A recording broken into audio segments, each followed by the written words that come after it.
morning, good afternoon, folks. Welcome to today's webinar. This is a series of Synergist webinars.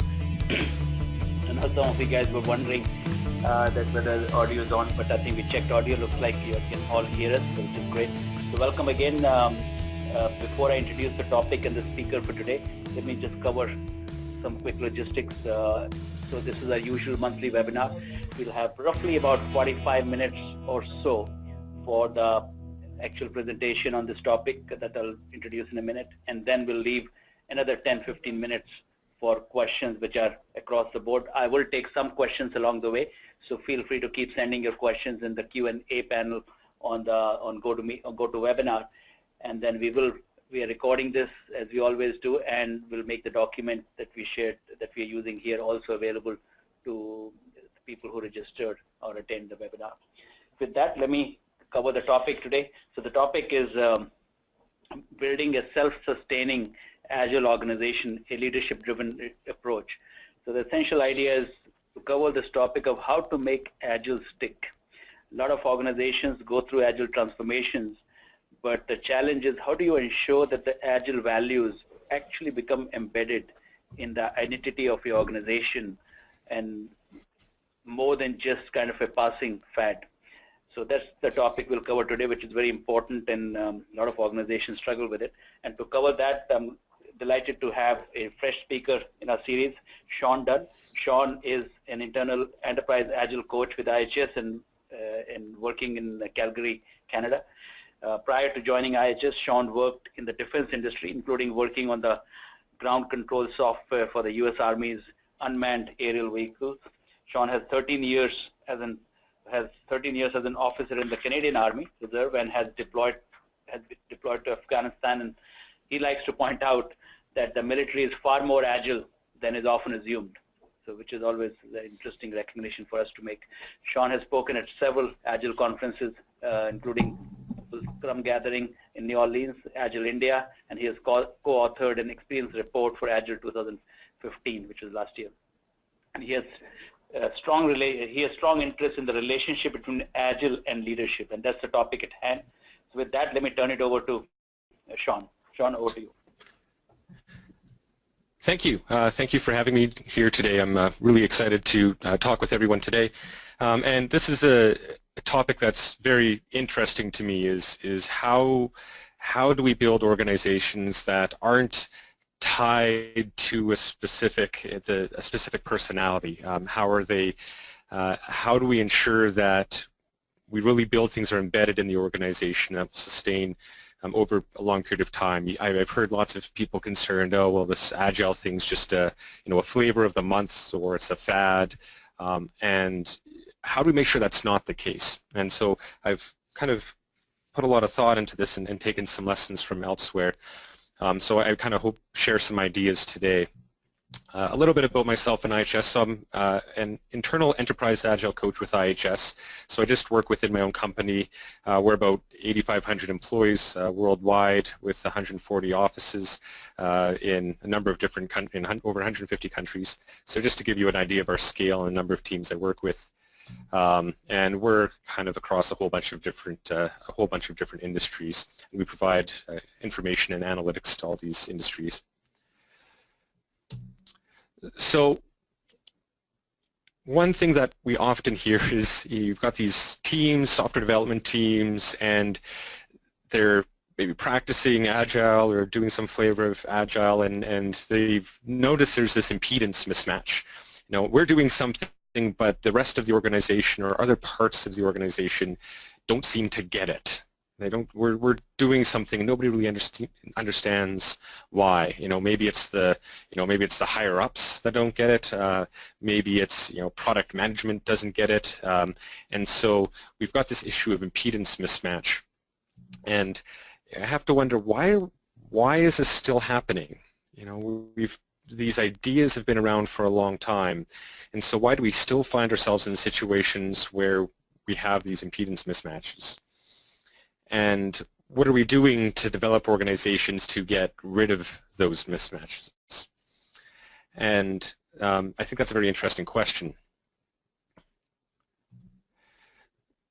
So one of these mental exercises that I like to do is if I were to consider leaving, my organization or any organization right now, and I kind of leave for 10 years and come back 10 years, walk in the door, look around, what would I see?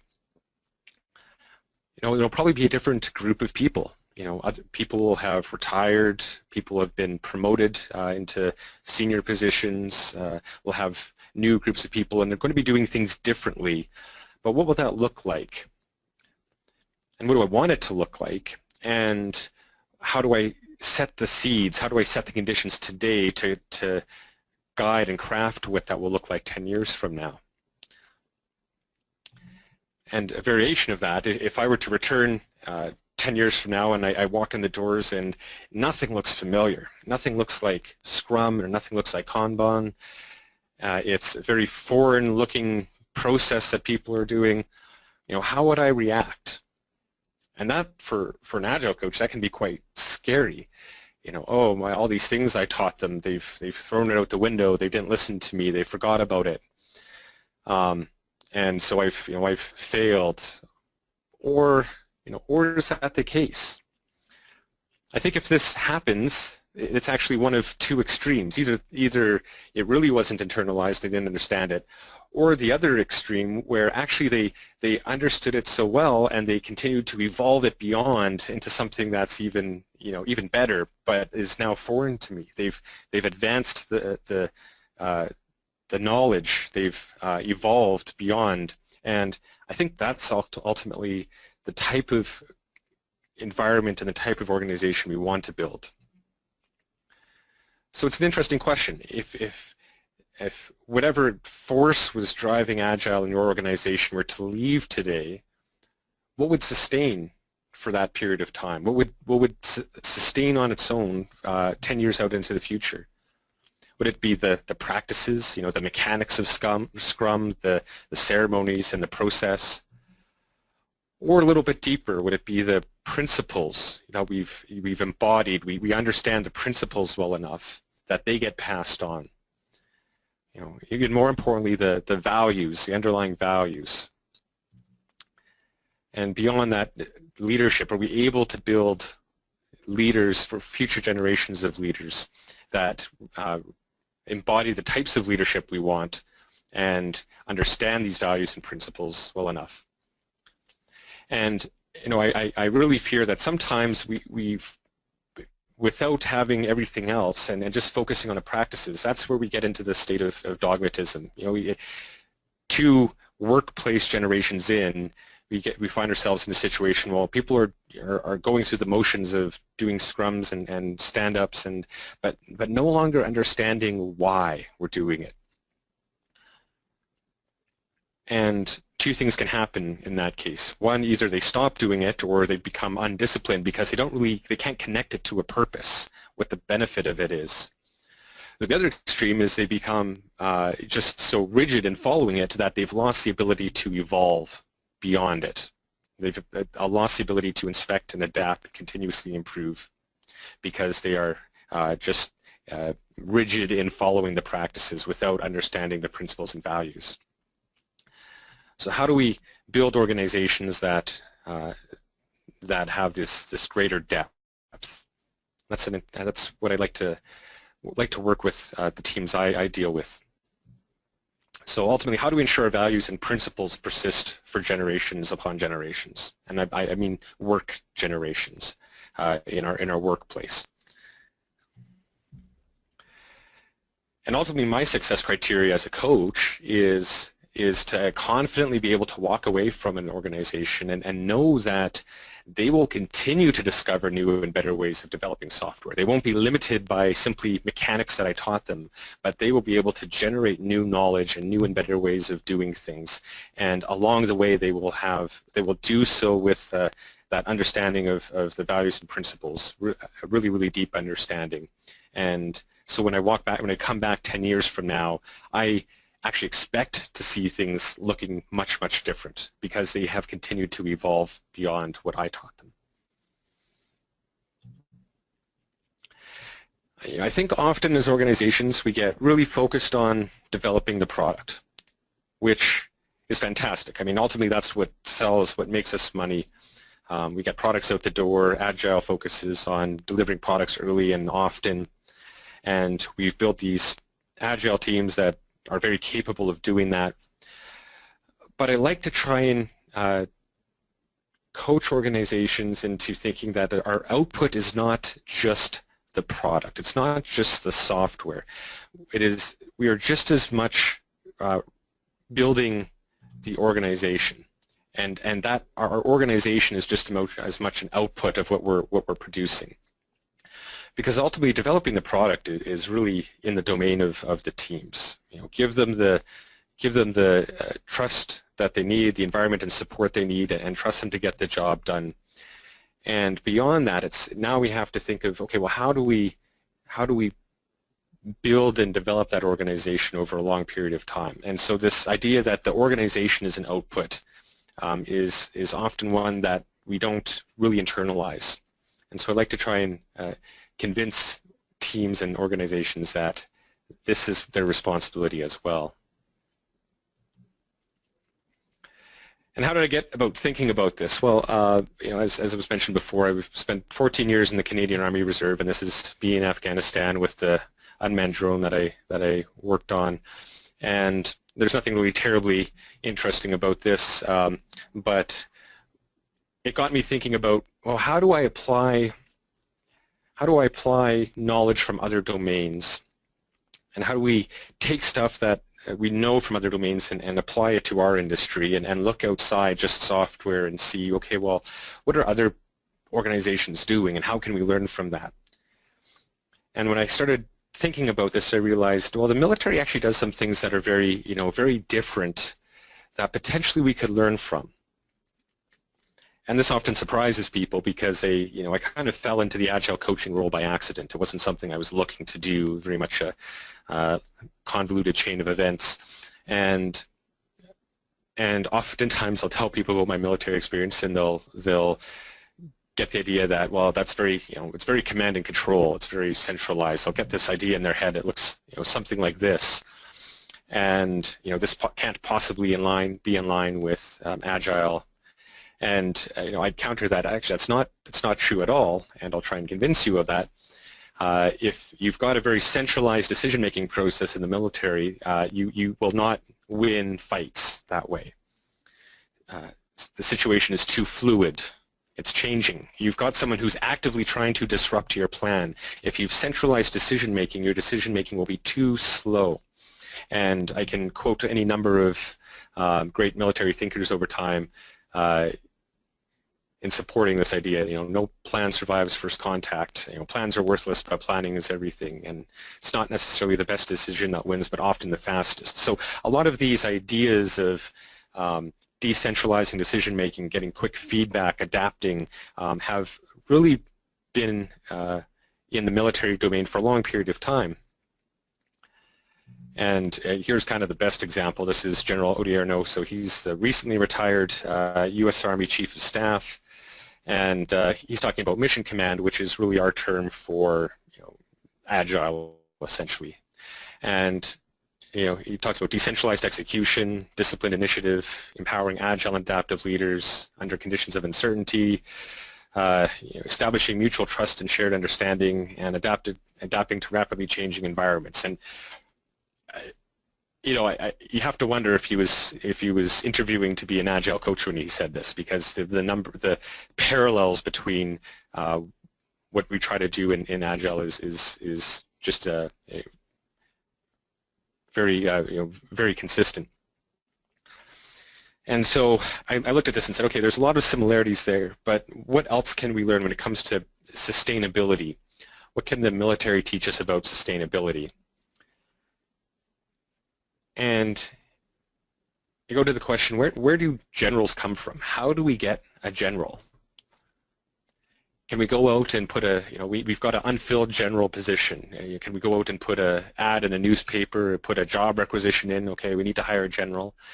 No, we can't do that. We can only promote from within. Therefore, if we want a general, and a general that is competent and embodies the values and principles, we only really have one option, and that's to make them. And so a large part of the military structure is, part of its output is, part of the product it creates is generals, it's people.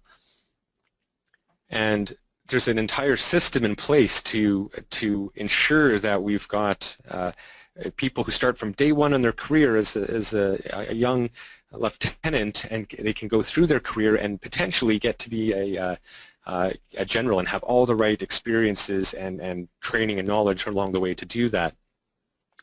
And so there's a very different way of thinking of our product is our people.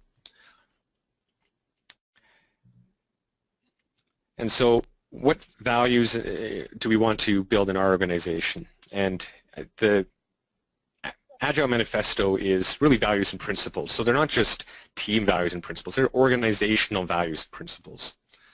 We can't have these impedance mismatch where teams have different values than the rest of the organization. We have to have a consistent set of values.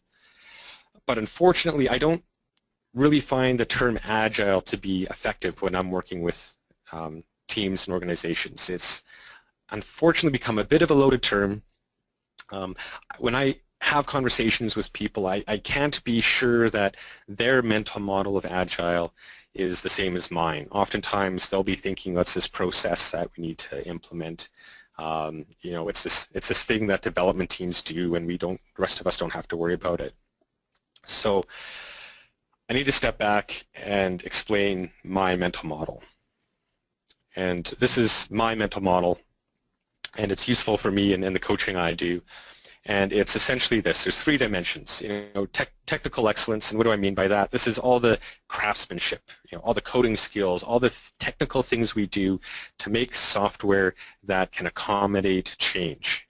Our design, our design of the software, our development ecosystem, continuous integration, coding skills. All of this has to be in place.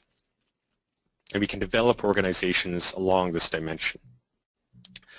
There's also this idea of leadership, servant leadership, transformational leadership, inspiring others, developing future generations of leaders, building teams, leading by example. There's all of this leadership aspect baked into the manifesto. And this is another dimension in which we want to develop organizations. And then finally, there's this lean approach of incremental value delivery, shortening feedback cycles, and whole system optimization. And I like this model because if you develop organizations along these dimensions, you can actually achieve everything we're trying to achieve with Agile without ever having to use the word Agile. And it emphasizes a whole of organization approach. There's nothing, this is what the software teams do, it doesn't affect the rest of us. It's very clear that this is something that is all-encompassing. And it uses terminology that resonates with the business. I mean, these are all terms that MBAs love, and it becomes much easier to explain the why and how we do things along these dimensions. It's domain agnostic. I mean, you could take this and you could apply this to something completely different from software entirely. And it's also process agnostic. There's nothing here process specific. But most importantly, I think this facilitates more meaningful conversations. When we're having conversations about what are we trying to achieve, how are we getting better, what do we need to develop, and what do we need to sustain, this provides us a more richer set of terminology and a better mental model for having those conversations. So how do I apply this? What are some anti-patterns and patterns? Well, the manifesto says build projects around motivated individuals, give them the environment and support they need, and trust them to get the job done. Great. How do we do that? Well, one thing that an anti-pattern that sometimes comes up is where we've got this kind of hierarchy, and I don't think hierarchies are necessarily bad, but what can happen is you've got this software team who's delivering software, and then kind of immediately above them in the hierarchy, there's a manager asking, well, what about delivery? I want to know about delivery. Are we going to meet our asking all these questions about delivery? And then they've got someone above them asking, what about delivery? And then the CEO is asking, what about delivery? And so at all levels up in the organization, we're getting really hyper-focused about the delivery. And I don't know if that's consistent with this idea of trusting them to get the job done. Fundamentally, we want to, keeping things simple, maximizing the work not done. And what we try to do is actually build organizations where, you know what, delivery is in the realm of the team. Let's let the team worry about delivering. And then what does everybody else do? Well, how do we give them the environment and support they need? How do we set the conditions, and this is what everybody else up in the hierarchy is worrying about, how do we set the conditions for an organization that they can effectively deliver, 1 year, 2 years, 5 year, get to the top, and they're concerned about 10 years into the future? What seeds do we need to set today? What context and conditions do we need to set today to ensure that we can continue delivering? We can continue to build these teams. How do we find the right people? How do we develop the right people? Develop people in the right way? How do we retain the right people? How do we give them that environment support they need? And sometimes you don't always make it clear when we're promoting people that, hey, you know what, your job's changed. Its delivery is left behind. Delivery is left with the team. You need to now start thinking about these, these other broader things, looking that far down in the future and setting those conditions. And once you get up to the 10-year level, you're now worrying about how do I worry about doing that with a completely different set of people. There might be a completely different set of people in the organization 10 years from now. So how do I make sure that we're doing things, we've got the right people and that they've got the support they need? And once you've got this kind of perspective, it gives us a different view on a lot of the kind of things we do in Agile, a lot of the practices. And I think we're familiar with the term hack, and I'll use this loose definition. It's roughly a solution that solves the immediate problem at the cost of long-term sustainability. And we're used to this in software. You implement a hack, short-term solution, probably cost us over the long term.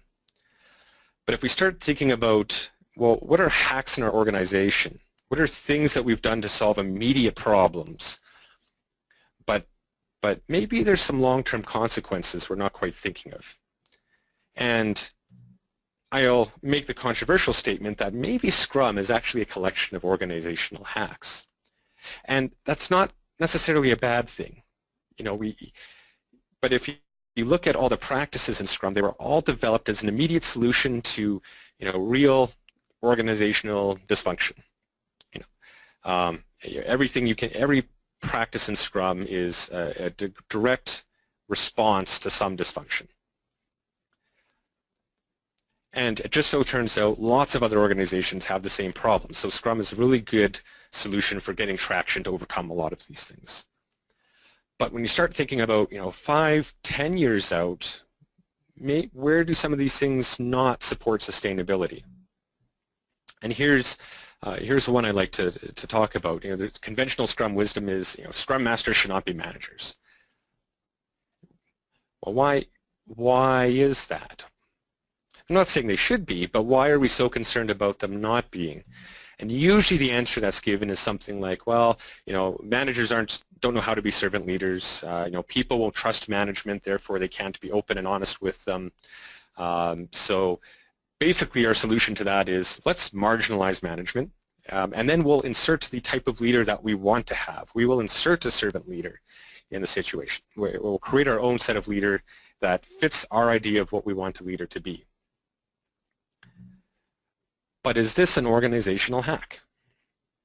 Because if you consider for a second, we've got a junior manager, someone who's just new, managing a small team, and they progress throughout their career, and maybe someday they become a director, and then a VP, and then somehow, CEO's got to come from somewhere. So some of these managers will eventually grow up to be CEOs. And you think about, well, wait a second, don't we want all of these people to understand servant leadership, and we want them to be servant leaders? And wait a sec, if we don't give someone the opportunity to learn that and develop that deliberately early in their career, should be any surprise to us that as they progress through their career that we end up with this impedance mismatch with directors who don't understand, with VPs who don't understand, and so on. And so when we look at this, this progression of or career progression, what are we doing to develop the types of leaders that we want to have? And if we marginalize managers early in their career and say, being a servant leader is beyond you, we're going to create our own version of that, are we really doing ourselves a favor, doing ourselves justice? Because if your leaders don't understand something well enough to develop it in others, how well do you as an organization really understand it? And this is something Agile coaches see a lot as an anti-pattern. So there's some kind of manager or higher up in the organization, and there's me as an Agile coach. And I get this, Agile coach, please come in to train my teams to quote unquote do Agile, and then come back and tell me when now they are Agile. And this usually doesn't work for a few reasons. One, the manager in this case believes that I don't need to change anything. This is just something the team needs to do, and it's not going to affect how I do anything. And so they're not really going to understand it, and they're not going to be able to teach and develop others in these principles and values. And so what happens is it basically limits me as a coach to just teaching teams a process, because that's the uncontroversial part. But that's not sustainable. That's where it becomes dogmatic. The thing we'd like to hear, which is much more rare, but it does happen, is when you get leaders and managers to say, Agile coach, please help develop my ability to incorporate Agile values and principles into my decisions and policies, and then teach me how I can develop these in others. It's my job as a leader to develop the people below me. So how can I incorporate Agile values and principles in my own decision making, and then how do I teach others to do the same? And that's much more rare.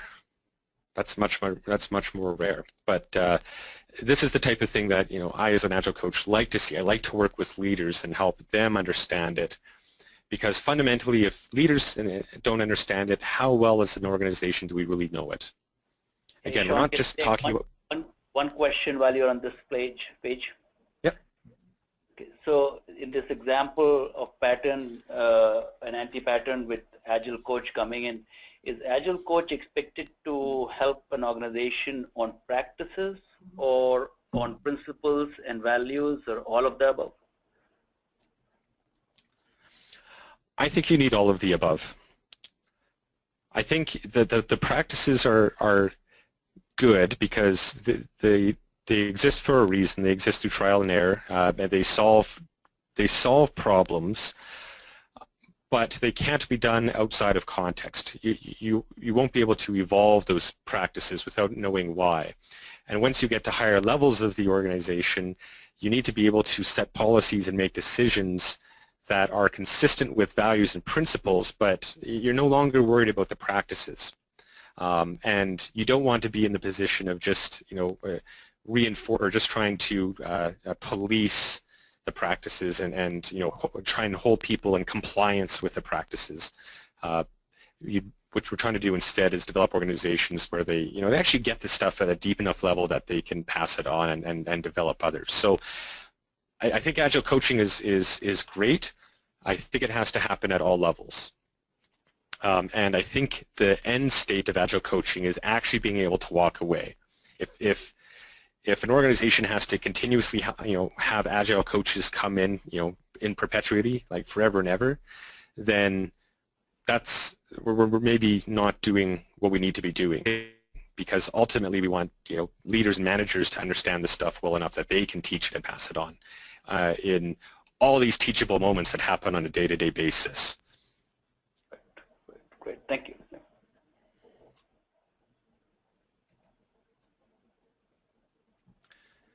So again, I'll go back to the manifesto. Build projects around motivated individuals, give them the environment and support they need, and trust them to get the job done. Well, there's so much leadership baked into that. It's how do we one find the right motivated individuals? How do we keep them motivated? It's very possible to take an unmotivated team and motivate them, and it's very possible to take a motivated team and unmotivate them. What do they need in their environment? What kind of support do they need? How do you build an environment of trust? These are all very complicated questions. They are very difficult, and they are all in the domain of leadership. And that's why I think we need to start talking about leadership very early in our organization. I don't wait till someone's already been promoted at a higher level to start being like, okay, great, congratulations, your leadership now, which often happens. You get something. You got a new manager, and because they've been effective. They've been effective as an individual contributor before, so they get promoted, and they say, congratulations, you've now been anointed as a leader. And if we're lucky, we'll actually then send them on some kind of leadership training or course to actually give them the theoretical knowledge of what that means. And but I don't think this is really effective or as effective, because we're kind of waiting till late in the game, and it's not really building this culture of leadership where it's injected in a conversation that we're using on a daily basis. What does good leadership mean? Do we all have the same expectations of leadership and servant leadership and transformational leadership? And so what I think is a better pattern is really early in careers.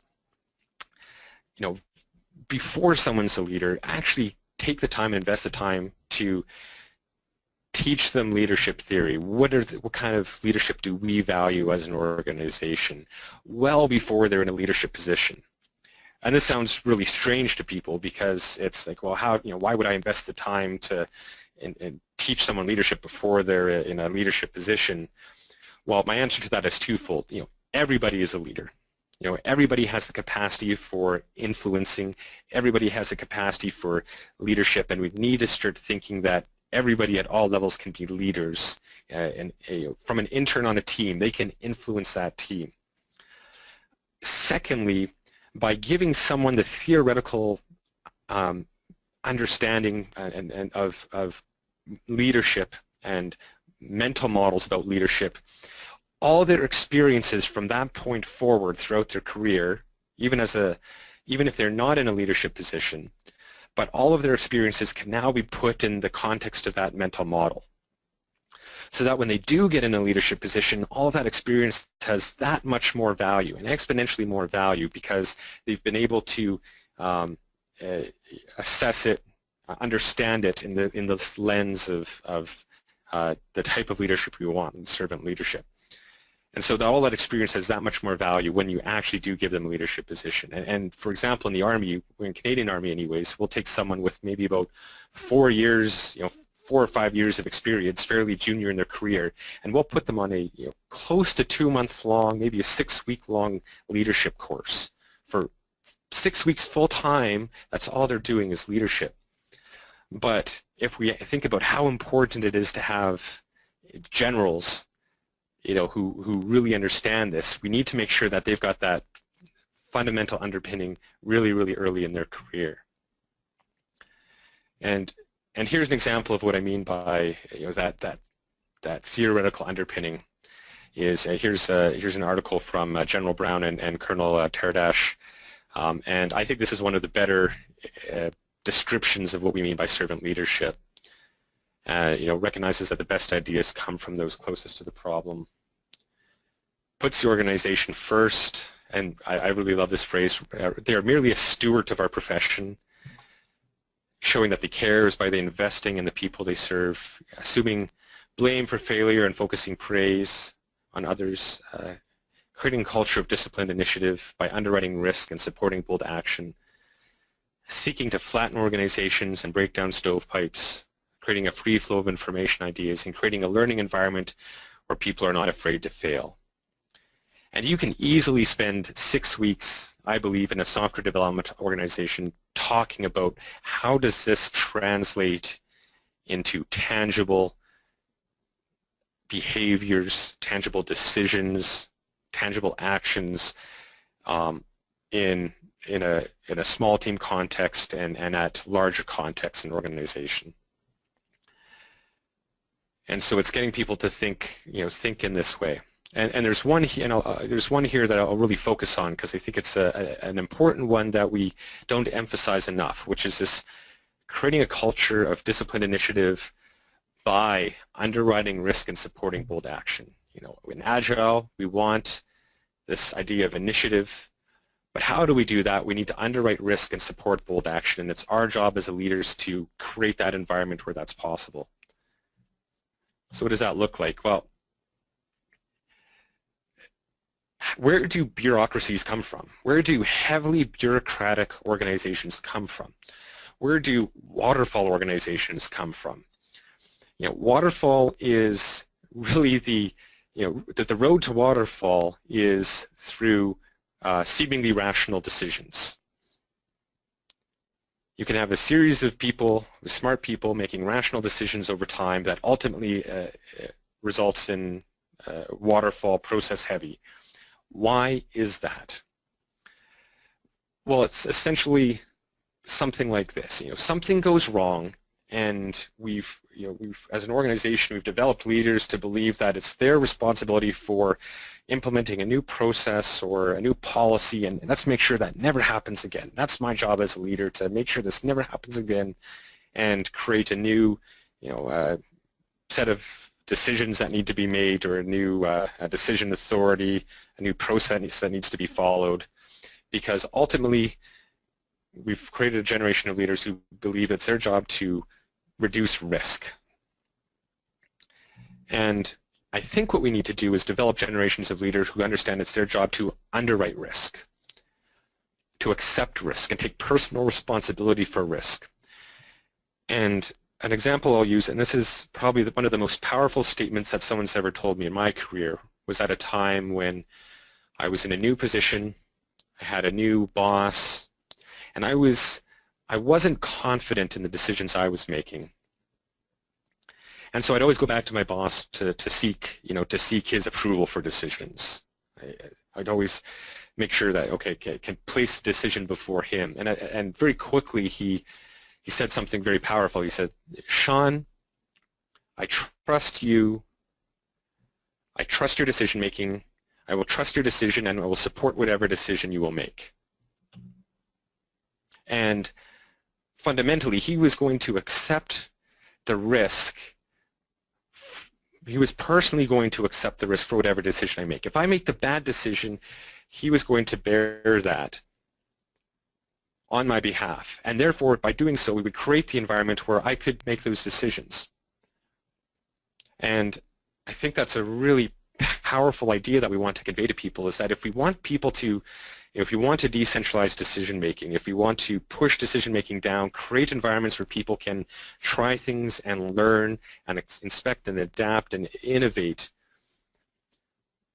leaders have to get out of the mindset of kind of, risk avoidance, cover your butt, CYA, and say, you know what, it's my job to actually accept the risk, and I will personally accept the risk if the decision turns out not to be a good one. And that goes a long way to creating the type of environment we want. And by risk, I don't necessarily mean project risk.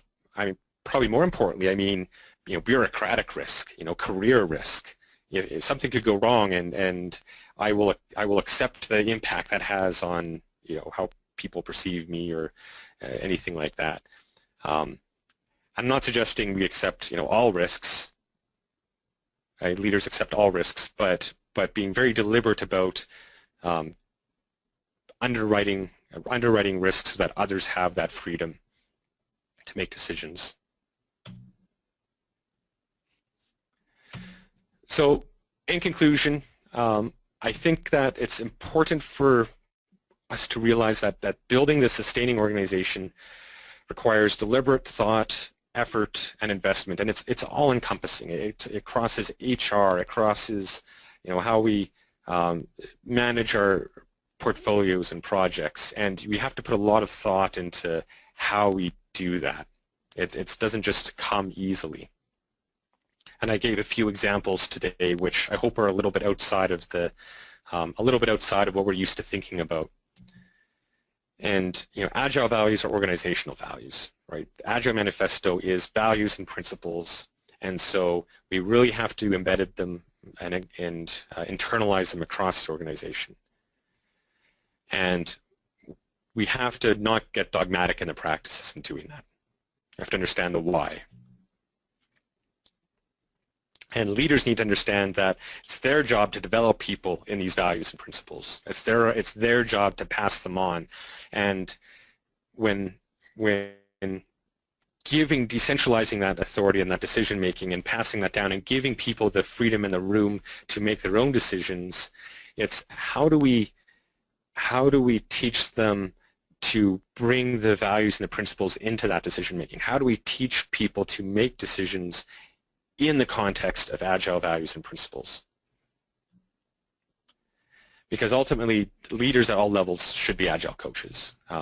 Then they need to perceive their job as that, as coaching and developing others.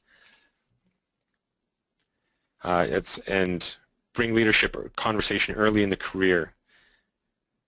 Let's build this culture of leadership. Let's realize its importance, and let's inject it into the conversations that we have on a daily basis.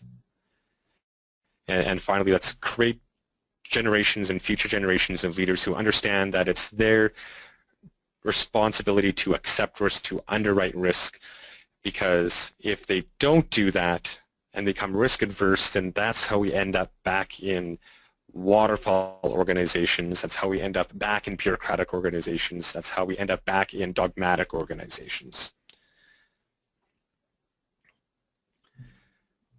So I think that hopefully that provides some of the things that I like to think about and work with organizations on. Here's a few more resources that I kind of borrow from the military domain that I like to introduce people to about organizational development. There's a book from David Marquet, General McChrystal. There's a good one about building organizations over long periods of time. How do we promote and select the right people in some leadership books? So I'll just kind of pass those on as some further reading. And thank everybody for your time, and I guess we have some time for questions. Yeah, excellent. Thank you, Sean, for this treatment of this topic. So we'll certainly take questions. We already have a number of them in our backlog. So I'll encourage everybody in the audience to keep sending their questions. I'll just be a filter to pick those questions which have broad applicability and bring them up for Sean to tackle. But while you're sending more questions, Sean, if you can advance the slides, I'll do a quick intro to Synerzip for those who may not be familiar with Synerzip. So we are an Agile software product development partner, and if you can advance to next page, Sean, let me just hit a quick highlights of what our value proposition is for our clients. Our clients are small to mid-size software companies. Typically, they're high growth, often venture-backed software companies, and we work with them to essentially scale their engineering teams by putting together a dedicated Agile team or teams for them and help them really accelerate their software product development work, and in that process reduce the risk of delivery following Agile techniques and balancing the discipline of software development. And given our dual shore development center in US and India, we are able to provide significant cost advantage to our clients when they work with us, and still provide them the long-term flexibility that they can convert the team working for them at Synerzip into their own team. So that's our value proposition to our clients. So feel free to reach out to us if we can be of help. Sean, if you can go to the next page, and we'll just give a quick glimpse of all pretty much typical small to mid-sized software companies. You may recognize some names in here. We have presence in Texas, Austin, Dallas, Houston, and of course Silicon Valley and all over US in terms of client coverage. With that, let's go to the next page, and we'll start taking questions. I have a number of questions in the backlog. Here's a quick promotion for the next webinar, which is Grassroots Kanban and Evolutionary Approach to Change. So stay tuned for that on March 23rd. So now let's take some questions if you're ready, Sean. So the first one, we should probably more of a clarification. In your material, you talked about leaders and managers. It will help if you can clarify if there's a distinction in your mind of leaders versus manager, and where in organization do you find leaders? Are they, I think you implied at all levels, but it'll be good to be clear when we talk about leader behaviors, where are leaders in the organization in context of agile teams? So difference between managers and leaders in your mind, and where do you find these leaders?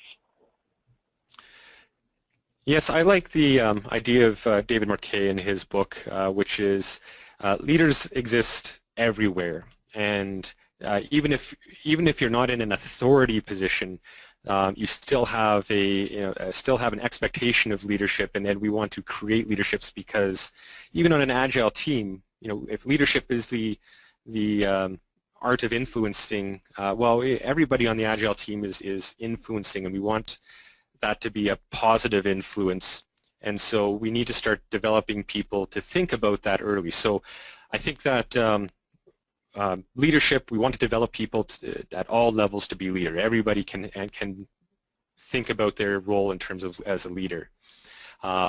Manager, I imply that there's leadership, yes, they are a leader, but there's also an authority that goes with that. They exist somewhere up in the hierarchy, whether it's at the very top or just at a team manager. Does that answer that question?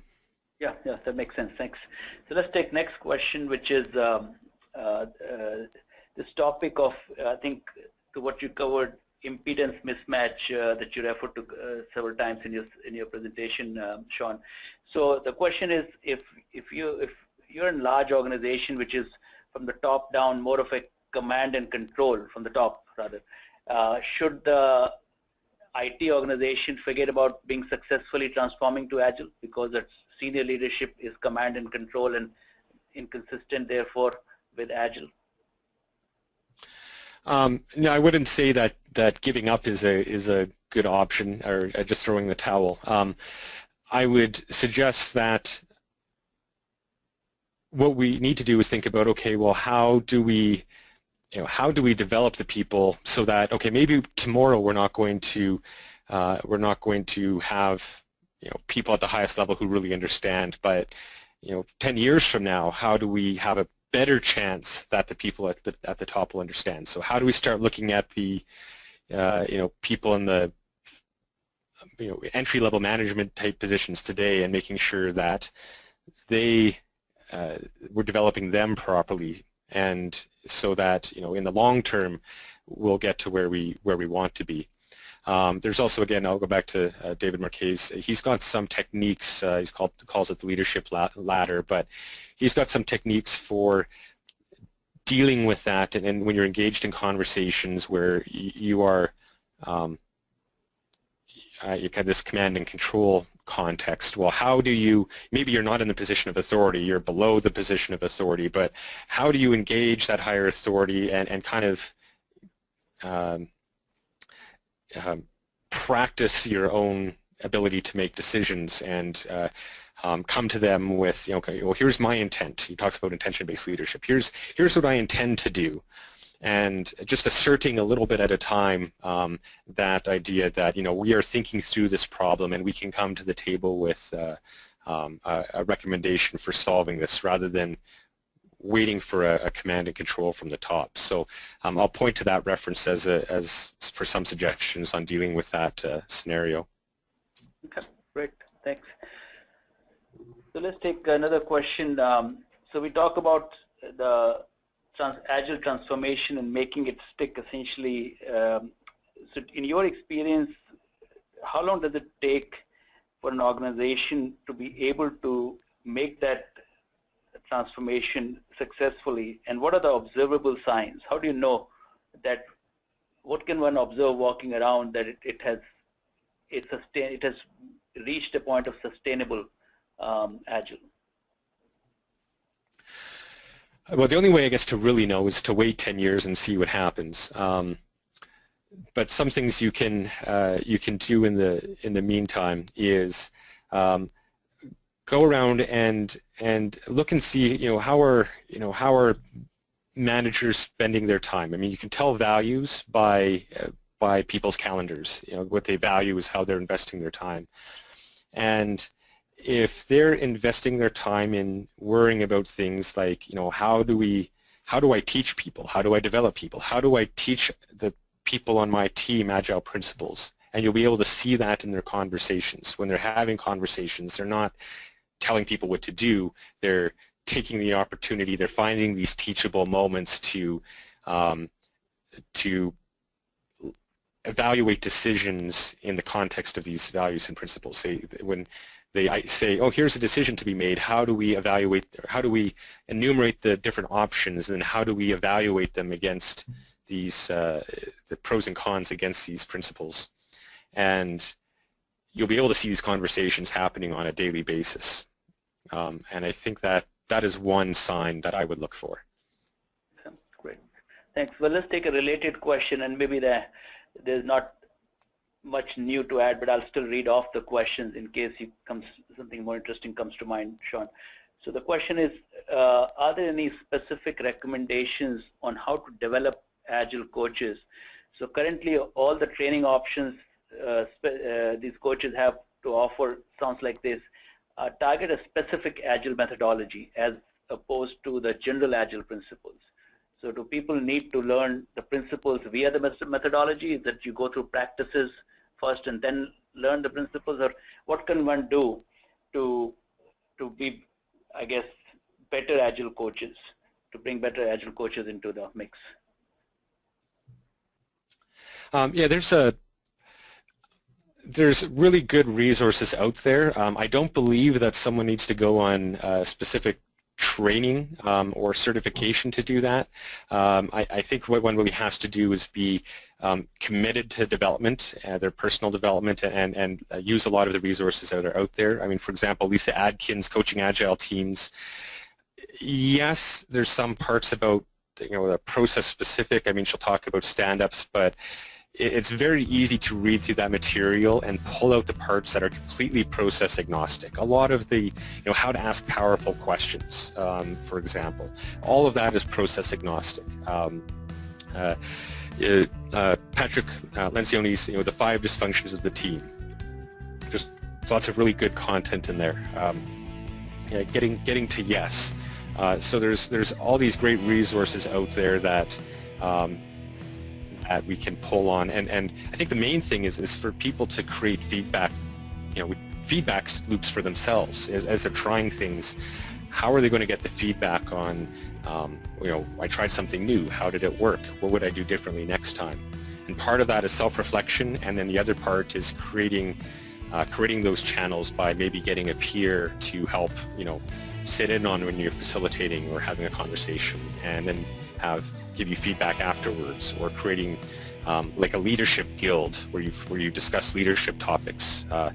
And I think these are all things that we can do to create feedback channels for our leadership and coaching skills. Excellent, thanks.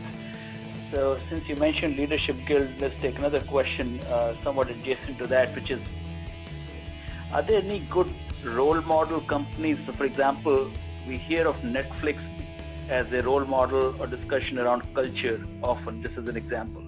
So similarly, for sustainable Agile transformation, and the reason I mentioned the adjacency to Guild is, I know it comes up in the Spotify has the white paper we've all who follow Agile have read and understood about self-organizing teams and all that.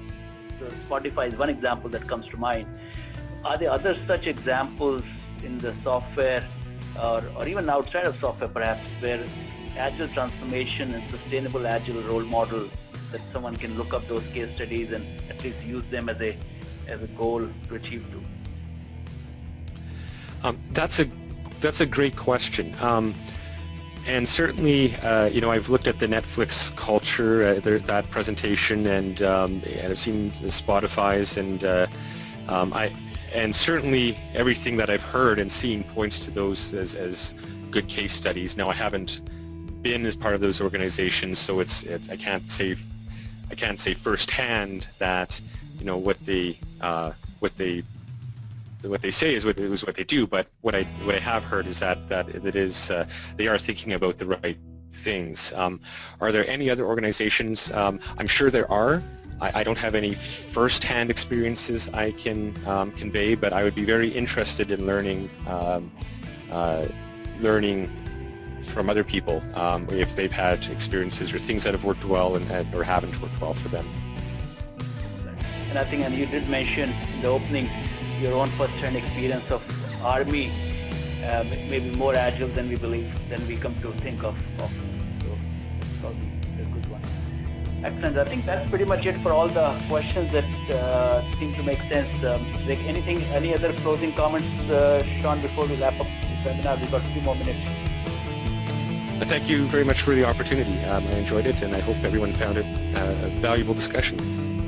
Excellent. Well, thank you all for attending, and thanks, Sean, for covering this topic for us. And stay tuned, all of you, for next month's webinar, which will be on March 23rd. Hope to see many of you on that one. Grassroots Kanban. Okay, thanks. Thank you.